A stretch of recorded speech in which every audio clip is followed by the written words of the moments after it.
Hai JC Family dan semua teman-teman dan keluarga. We are so blessed, we are so excited as always. Karena Tuhan ingin menyampaikan sesuatu yang luar biasa buat kita semua. By the way, beberapa hari yang lalu terjadi hujan yang keras dan angin yang luar biasa. Dan di tempat saya tinggal, itu banyak pohon-pohon yang berjatuhan, dahan-dahan pohon yang putus. Dan ada 2 mobil yang kejatuhan pohon dan mobilnya rusak total. Tapi sebenarnya itu masih bisa diatasi. Kenapa? Karena yang jatuh-jatuh itu dahan-dahan pohon adalah sebenarnya yang harusnya sudah dipotong-potong. Karena itu udah kering, udah lama. Dan sebenarnya juga terjadi banjir seketika karena saluran-saluran air tersumbat yang sebenarnya juga bisa dibersihkan kalau misalnya melakukan persiapan yang lebih baik. Nah, hari ini kita juga sama. Seringkali kita mengalami masalah, mengalami tantangan di dalam kehidupan dan lain sebagainya karena kurangnya persiapan. Karena itu khotbah hari ini adalah khotbah yang sangat baik dan sangat kita butuhkan semua dengan tema Be Prepared. Apa sih yang perlu kita persiapkan? Yaitu mempersiapkan untuk hidup yang berkemenangan, hidup yang penuh dengan kesuksesan sebagai orang percaya. Karena Tuhan mau kita sukses, Tuhan mau kita berhasil, Tuhan mau kita bahagia, Tuhan mau kita sehat. Tapi kita butuh persiapan. Persiapan akan hal apa saja? 3 hal. Yang pertama persiapan mengenai akal budi, pikiran, mind. Kedua persiapan dengan tubuh. Ketiga adalah persiapan hati. Nah, karena daripada itu saudara kasih, persiapan ini sangat-sangat penting sekali. Banyak orang lacking on this part. Jadi maunya berhasil, maunya sukses, maunya sehat, maunya baik-baiknya saja. Tapi kurang persiapan. Satu waktu mobil saya bannya kempes. Saya rasa sesuatu yang gak aneh bagi semua orang yang memiliki kendaraan. Tapi karena di belakang ada ban serep, sehingga gak menjadi masalah walaupun diperlukan bantuan beberapa orang untuk menggantikan ban yang kempes. Yaitu waktu dalam perjalanan dari Bandung mau ke Jakarta. Tapi sampai di Jakarta, ban yang kempes itu gak segera diperbaiki. Dan kedua, karena tidak segera diperbaiki, lupa kalau ban serep yang ada sekarang ini adalah ban kempes yang sebenarnya perlu diperbaiki. Benar juga satu waktu lagi setelah beberapa lama kemudian terjadi juga masalah yang sama. Tetapi sekarang karena waktu mau menggantikan ban yang ada, bannya belum diperbaiki sehingga tidak bisa diperbaiki dan dibutuhkan waktu yang sangat panjang untuk cari orang terlebih dahulu, bawa dulu bannya, dibawa ke tempat tambal ban dan kemudian baru diperbaiki dan baru bisa digantikan lagi. Dan itu membutuhkan waktu hampir lebih daripada setengah hari. Nah, saudara terkasih, ini yang sering terjadi dalam kehidupan kita. When something breaks, ada sesuatu yang perlu diperbaiki. Kenapa kita suka menunda? Kita perbaiki segera. Prepare for action, persiapan untuk apa yang harus kita lakukan hari besok, nanti sore, nanti malam, minggu depan, bulan depan. Persiapan untuk visi jangka pendek, jangka menengah, jangka panjang. Persiapan kalau something musibah terjadi. Bagaimana persiapan kita? Persiapan, prepare for flat tires. Kalau ada misalnya ban kempes atau sesuatu yang datang di luar dugaan, apakah kita sudah siap? Karena daripada itu kalau kita ambil ilustrasi ban serep, kita harus cek terus menerus. Ada juga yang bilang, Pastor Ed, saya punya ban serepnya. Tapi masalahnya seringkali pas mau diganti atau dibutuhkan, ternyata ban serepnya karena gak pernah dicek anginnya. Waktu mau dibutuhkan bannya kempes juga. Jadi percuma juga, gak bisa langsung digunakan. Sama di dalam kehidupan kita. Kalau kita selalu pelihara iman kita jaga dengan berdoa, dengan janji-janji firman Tuhan. Melekat dengan Tuhan setiap saat dan kita jaga supaya iman kita terus menyala-nyala di dalam Tuhan. Terus percaya. Sehingga waktu ada masalah, waktu ada tantangan, iman kita tuh kuat. Iman kita akan menopang kita untuk terus melangkah maju. Walaupun banyak tantangan, walaupun banyak masalah di dalam kehidupan kita. Preparation is the key. Artinya sekali lagi persiapan adalah kunci dari segala-galanya. Di tahun 1969 ada satu film dengan judul Paint Your Wagons. Dan Lee Marvin main di film itu dengan nama Ben Ramstead. Ada orang yang berkata kepada Ben Ramstead di film itu, bahwa di dalam dunia ini ada dua tipe orang. Yang pertama adalah orang yang selalu melangkah maju. They are those who move on and those who stay. Tipe yang pertama adalah orang yang terus move on, melangkah maju terus apapun masalah yang dihadapi. Tipe yang kedua adalah orang yang nggak melangkah. Artinya waktu ada masalah, tantangan, udah stuck dan tidak lakukan apa-apa. Tapi Ben Ramstead berkata demikian, menurut saya bukan seperti itu. Benar ada dua tipe manusia. Tapi manusia yang pertama adalah dia tidak tahu mau pergi kemana. Dan akhirnya tidak sampai kemana-mana. Tapi tipe yang kedua adalah orang yang tahu dia mau pergi kemana dan sampai kepada tujuan tersebut. Saudara terkasih, many people are going nowhere spiritually. Banyak orang secara kerohanian spiritually nggak kemana-mana, stuck aja. Mungkin hanya cuma datang mendengarkan firman Tuhan hari Minggu itu karena rutinitas, karena KTP-nya sebagai orang percaya. Tidak enak kalau tidak datang ke gereja, jadi hanya absen saja. Tapi secara kerohanian tidak bertumbuh, terus tetap menjadi bayi rohani. Atau juga mungkin ada orang yang melangkah, tapi melangkah kecil dan melangkah 2 langkah, mundur 2 langkah. Melangkah 3 langkah, mundur 2 langkah. Melangkah 4 langkah, mundur lagi 3 langkah. Dan akhirnya seperti seakan-akan tidak diam juga, tapi seperti berjalan di tempat. Banyak orang tidak melakukan hal-hal yang penting yang harusnya mereka lakukan. Ada semboyan The Boy Scout atau pramuka. Mereka punya semboyan adalah be prepared. Bersiap-siaplah. Bersiap-siap untuk apa? Ya bersiap untuk apa saja yang mungkin akan datang di dalam kehidupan kita.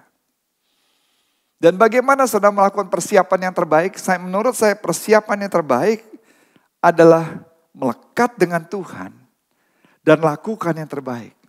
Sekali lagi persiapan yang terbaik yang bisa kita lakukan adalah abide in Him and do your best. Henry Ford berkata demikian, before everything else, sebelum Anda melakukan apa saja, persiapan adalah kunci dari kesuksesan. Getting ready is the secret of success before everything. John F. Kennedy berkata, waktu yang paling baik untuk memperbaiki atap rumah adalah pada saat waktu cuaca baik. Jangan pada saat waktu sudah mendung, hujan, baru kita pusing mau memperbaiki atap rumah. Abraham Lincoln berkata, kalau Anda tahu harus menebang satu pohon selama 6 jam, maka saya akan melakukan 1 jam di awal untuk mengasah kapak tersebut. Supaya apa? Supaya lebih efektif dan lebih efisien. Tapi banyak orang tidak melakukan persiapan seperti itu, sehingga harusnya bisa 6 jam selesai, bisa 24 jam, bisa 1 minggu. Karena kapak itu tumpul dan tidak dipersiapkan dengan baik. Hari ini Pastor Ed mau sharingkan 3 hal yang penting untuk kita melakukan persiapan supaya kita bisa menjadi orang yang sukses. Orang yang berhasil, orang yang hidup maksimal dalam panggilan Tuhan. Yang pertama tadi kita mau berbicara persiapan pikiran kita, akal budi kita. Yang kedua persiapan tubuh kita. Yang ketiga persiapan hati kita. Be prepared. Oke, poin yang pertama. Persiapan pikiran. Dalam 1 Petrus 1 ayat 13 dikatakan demikian. Therefore prepare your minds for action. Atau bahasa Indonesia, sebab itu siapkanlah akal budimu. Siapkanlah akal budimu. Ada seorang muda, dia menyombongkan dirinya di depan para pekerja-pekerja lain, para buruh-buruh yang lain. Dia bilang, saya adalah orang yang paling kuat. Saya adalah orang yang paling hebat. Gak ada orang yang sekuat saya, sehebat saya. Nah, terus kemudian orang ini sambil bicara, sambil mengejek orang tua yang ada di dekat dia. Gak seperti orang tua ini nih, kerjanya lambat. Jadi masalah buat kita semua. Karena gara-gara dia, kita semua juga ikut terkatung-katung dalam melakukan pekerjaan ini. Orang tua itu diam. Tapi akhirnya, dia rasanya gerah juga. Dia datengin anak muda ini. Dia bilang, kamu daripada ngomong besar aja, saya berani taruhan berapapun juga, bahwa saya bisa lebih kuat daripada kamu. Anak muda itu bilang sama orang tua itu, mana mungkin kamu bisa lebih kuat daripada saya. Oke, kamu mau taruhan? Kita taruhan 1 bulan gaji. Orang tuanya bilang, oke, let's do it. Oke, gimana membuktikannya? Terus kemudian dia punya wheelbarrow, itu yang bisa dipakai untuk bawa semen atau bawa barang-barang yang berat, dorongan itu. Dia bilang, oke, sekarang kamu masuk, duduk di sini, saya akan dorong 100 meter ke tempat rumah di ujung sana. Dan saya yakin kamu gak bisa membawa kamu balik ke tempat ini. Kenapa? Karena waktu setelah dia dorong orang tersebut sampai di sana, ditinggalin. Kalau dia mau dorong lagi, gimana dia mau mendorongnya? Kan dia harus masuk ke dalamnya. Dan dia bagaimana bisa mendorong dirinya sendiri.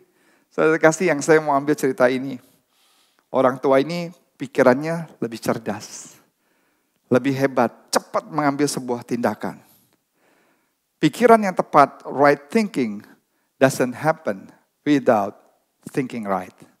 Berpikir yang benar tidak akan terjadi tanpa kita bisa punya pikiran yang benar. Kita lihat di Filipi 4 ayat ke-8. Jadi akhirnya saudara-saudara, semua yang benar, semua yang mulia, semua yang adil, semua yang suci, semua yang manis, semua yang sedap didengar, semua yang disebut kebajikan dan patut dipuji, pikirkanlah semuanya itu. Artinya saudara, right thinking will produce right action. Yaitu pikiran yang benar akan menghasilkan tindakan yang benar. Kalau orang selalu berpikir yang benar, maka mereka akan melakukan hal-hal yang benar. Amsal 23 ayat 7 dikatakan, for as he thinks in his heart, so is he. Sebab seperti orang yang membuat perhitungan dalam dirinya sendiri, demikianlah ia. Artinya apa yang dia pikirkan, orang itu akan menjadi seperti apa yang dia pikirkan. You are what you are. Anda adalah Anda. Dan dikatakan juga, you are where you are today. Because of your thinking. Anda hari ini adalah karena pikiran Anda yang membuat Anda bisa ada sebagaimana Anda hari ini. Artinya pikiran Anda yang akan menuntun Anda sampai Anda menjadi seperti ini. Menjadi seperti ini ya nggak tahu. Apakah Anda saat ini menjadi orang yang berhasil, sukses? Apakah Anda saat ini ada di dalam satu posisi dalam rencana dan kehendak Tuhan? Tergantung dengan pikiran saudara. We all must prepare our minds for action in the future. Jadi pikiran kita ini akan menentukan masa depan kita. Bagaimana masa depan kita, apa yang kita akan lakukan. Semua tergantung dengan apa yang kita pikirkan. Presiden Nixon pada saat itu berbicara kepada anaknya Winston Churchill. Winston Churchill adalah seseorang yang sangat karismatik yang benar-benar membawa sebuah kebangkitan di London, di England. Dan Winston Churchill Presiden Nixon bicara kepada anaknya Winston Churchill. Dan berkata, saya sangat terinspirasi. Saya sangat respect dengan orang tuamu. Karena papa kamu kalau menyampaikan speech itu luar biasa sekali. Bukan hanya bagus tapi benar-benar membawa sebuah perubahan. Membuat kita semua mau bergerak melakukan apa yang dia katakan. Salah satu kehebatannya speech yang paling terkenal adalah dia berkata, never give up, never give up, never give up. Jangan menyerah, jangan menyerah, jangan menyerah. Anaknya berkata demikian. Saya tahu sekali ayah saya. Ayah saya bisa melakukan speech dan membuat dan menyampaikan speech yang hebat karena dia melakukan persiapan yang sangat luar biasa. Bukan hanya berjam-jam, berhari-hari, berminggu-minggu untuk menyampaikan satu speech yang memberikan inspirasi. I know my dad, I know my father. He always prepare his best. Saudara kasih, segala sesuatu yang penting dalam kehidupan itu dibutuhkan persiapan yang matang. Dan apa sih yang paling penting dalam kehidupan? Yang paling penting dalam kehidupan adalah kehidupan sendiri. Life is the most worthwhile things we will do in life. Kehidupan merupakan satu hal yang sangat penting yang perlu kita lakukan. Karena itu kita harus mempersiapkan pikiran kita. Untuk sebuah perjalanan, pertualangan yang Tuhan izinkan terjadi dalam kehidupan kita. Dan bagaimana kita melakukan persiapan tersebut? Saudara kasih, tidak lain dengan doa dan juga janji-janji firman Tuhan. Firman Tuhan berkata dalam Mazmur 119 ayat 11. Dalam hatiku aku menyimpan janjimu. The word have I hid in my heart. Dalam hatiku aku menyimpan janjimu. Jadi saudara dikasih untuk bisa kita punya pikiran yang kuat. Kita harus melekat dengan janji-janji Tuhan dan juga dalam doa. Lihat bagaimana Yesus sebelum menghadapi tantangan yang tersulit pada saat waktu dia menjadi manusia. Dia mempersiapkan pikirannya, dia mempersiapkan hatinya dengan doa. Dalam Matius 26 ayat 36 sampai 39. Maka sampailah Yesus bersama-sama murid-muridnya ke suatu tempat yang bernama Getsemani. Lalu ia berkata kepada murid-muridnya, duduklah di sini sementara aku pergi ke sana untuk berdoa. Dan ia membawa Petrus dan kedua anak Zebedeus sertanya.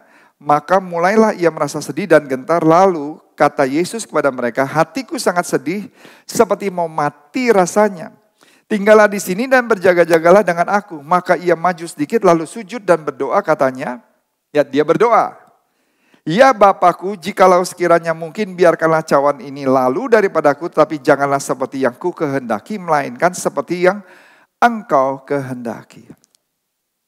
Jesus prepare his mind in prayer.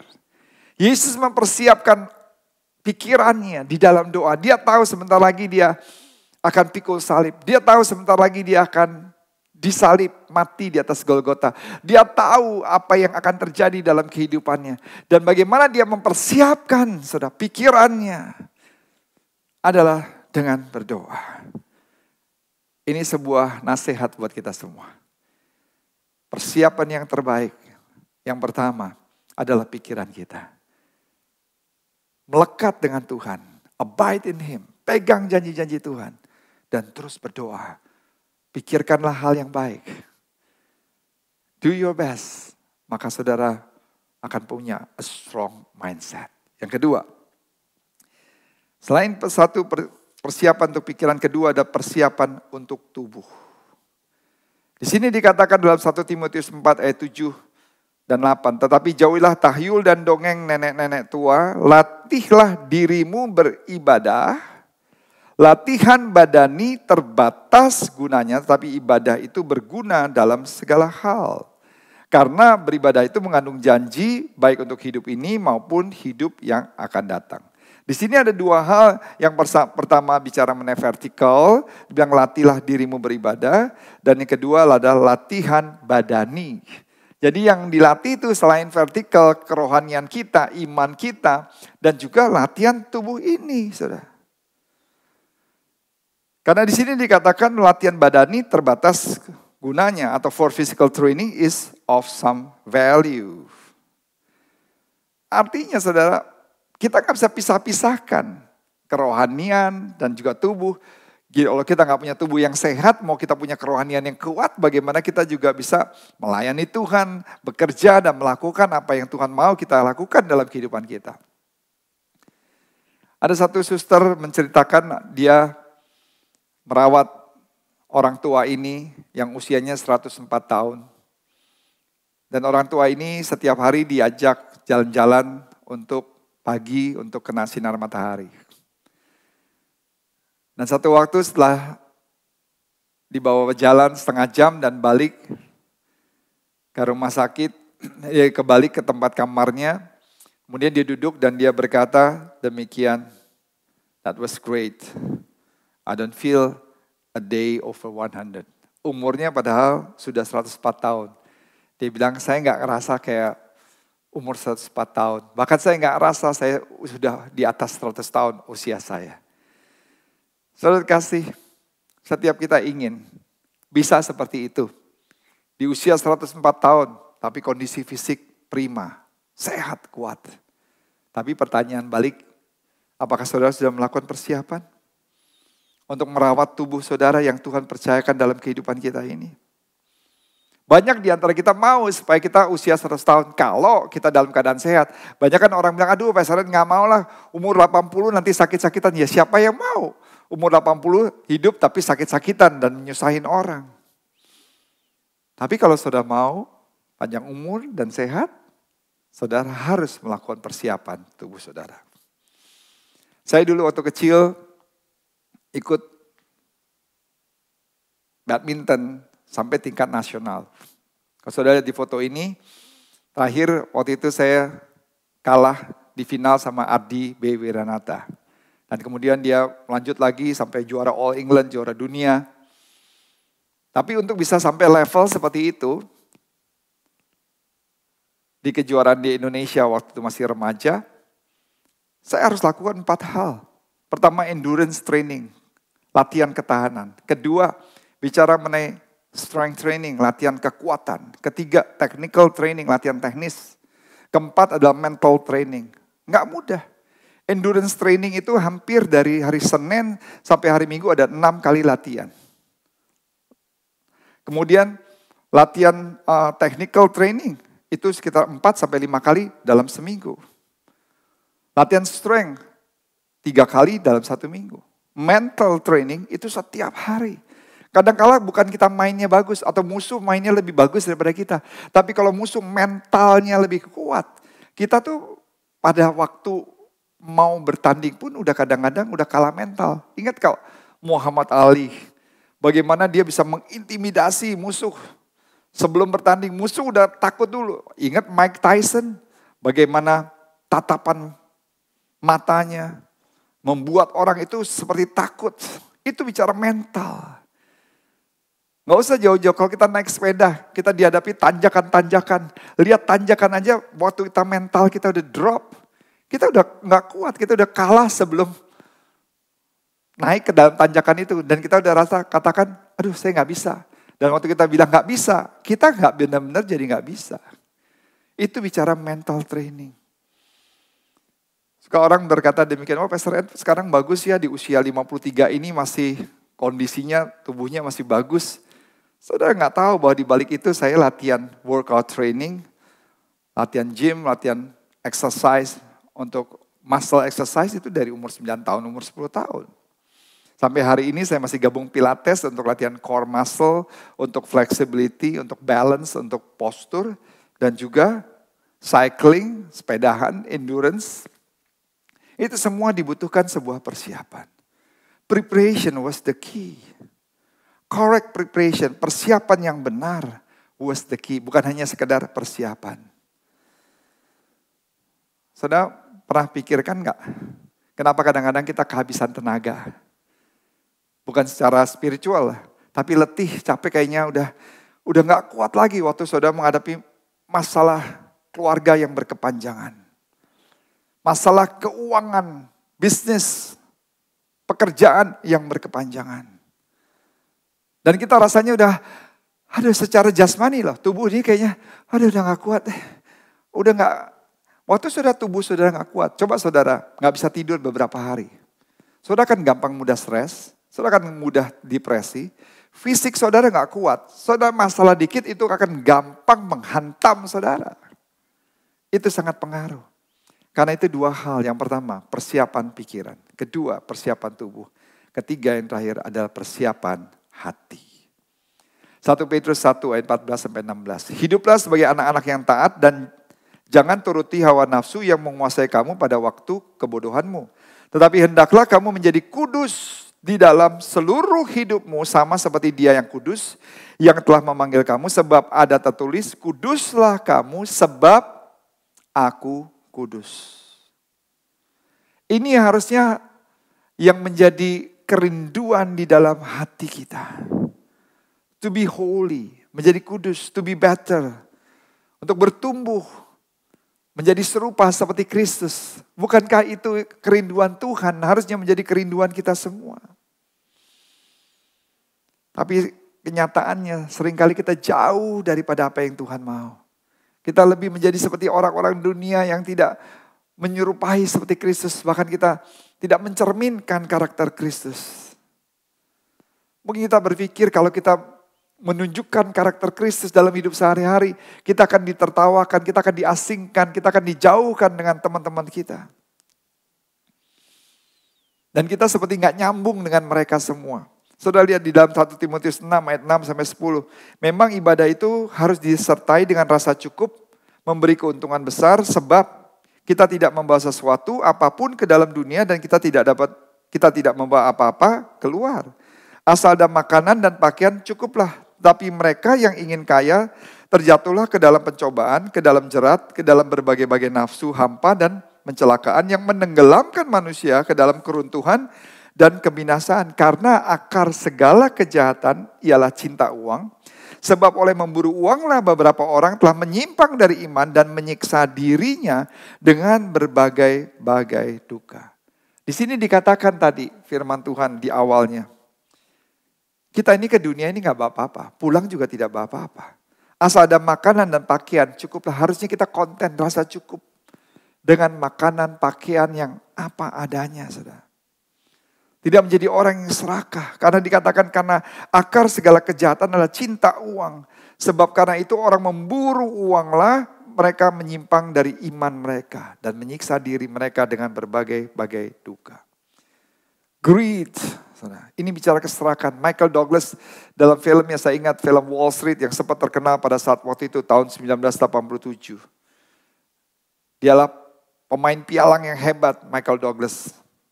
Dan di saat itu dia berkata, greed is good. Keserakahan adalah sesuatu yang baik dan menyenangkan. Saudara terkasih, manusia itu serakah dengan apa? Uang, kepemilikan, dan lain sebagainya yang akhirnya bisa membawa mereka dalam kebinasaan.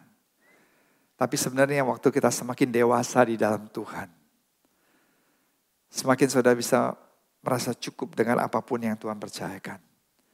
Saya dulu juga punya keinginan banyak untuk bisa punya rumah seperti istana yang bagus, pengawal semua. Dulu ada butler yang melayani.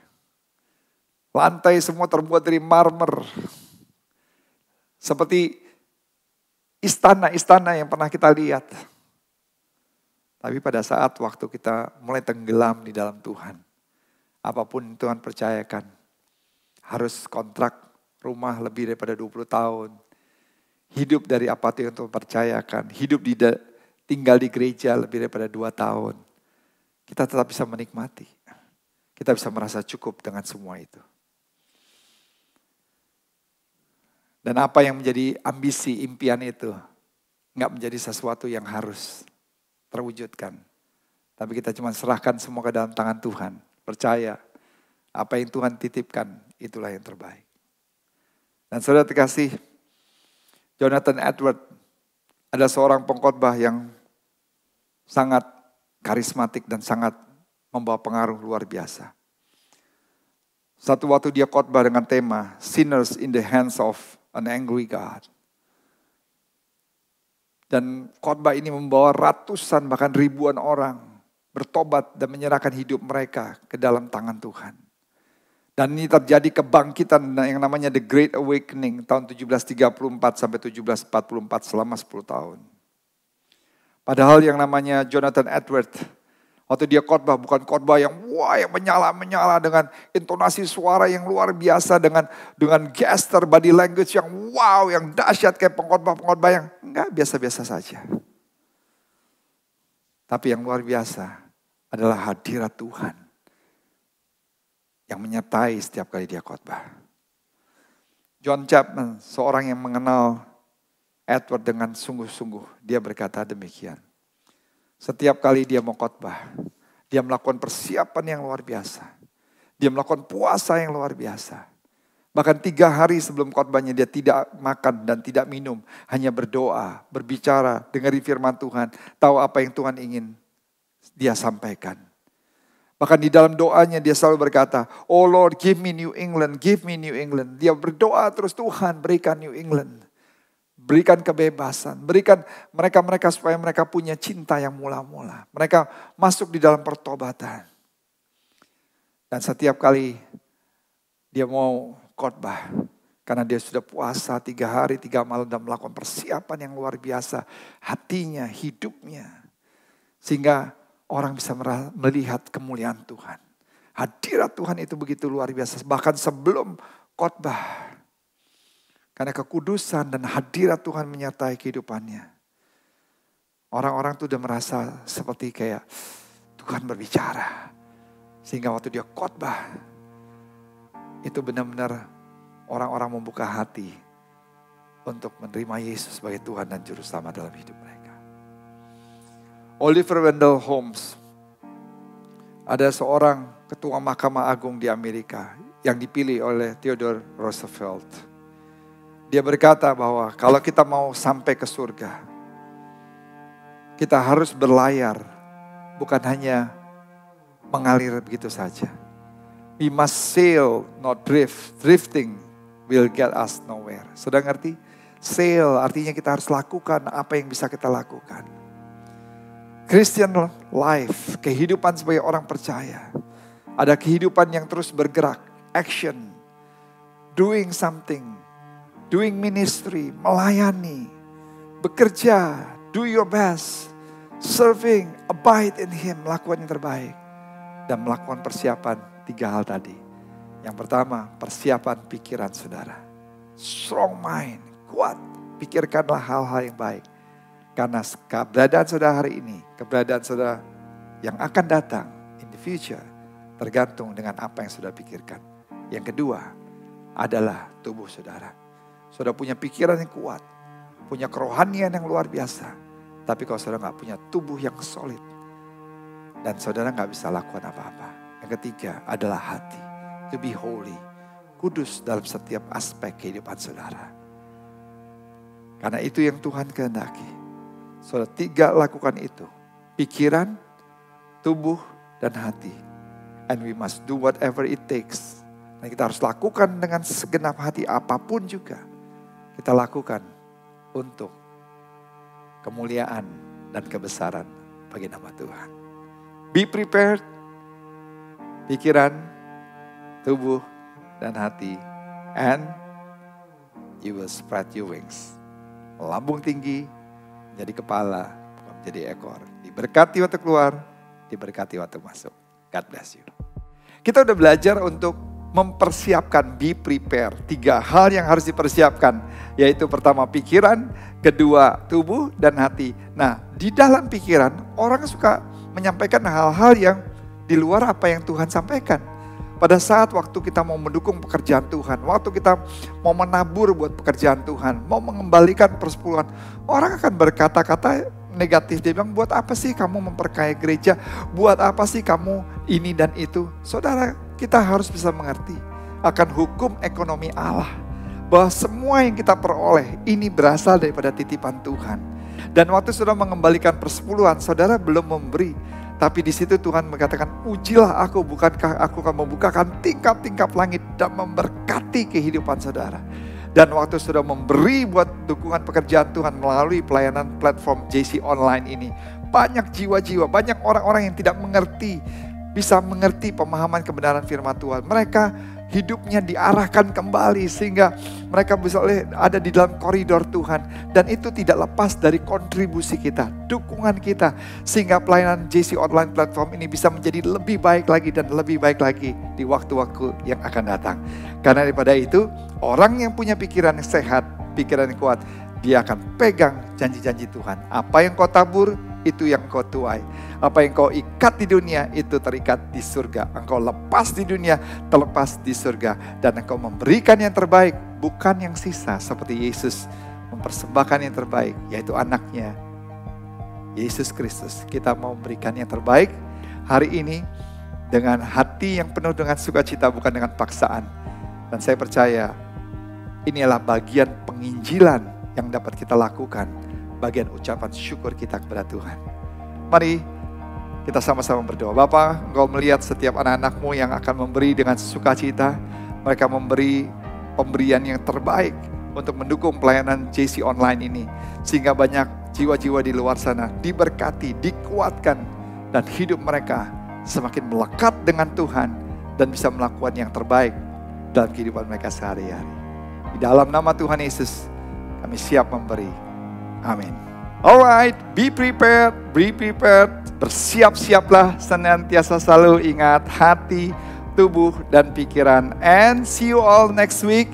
Dan jangan lupa, dengarkan firman Tuhan, lakukan, share, bagikan link ini kepada teman-teman yang lain. Saudara, supaya bukan hanya kita yang diberkati, tapi semua juga diberkati. Share, likes, and comment. God bless you. Amin.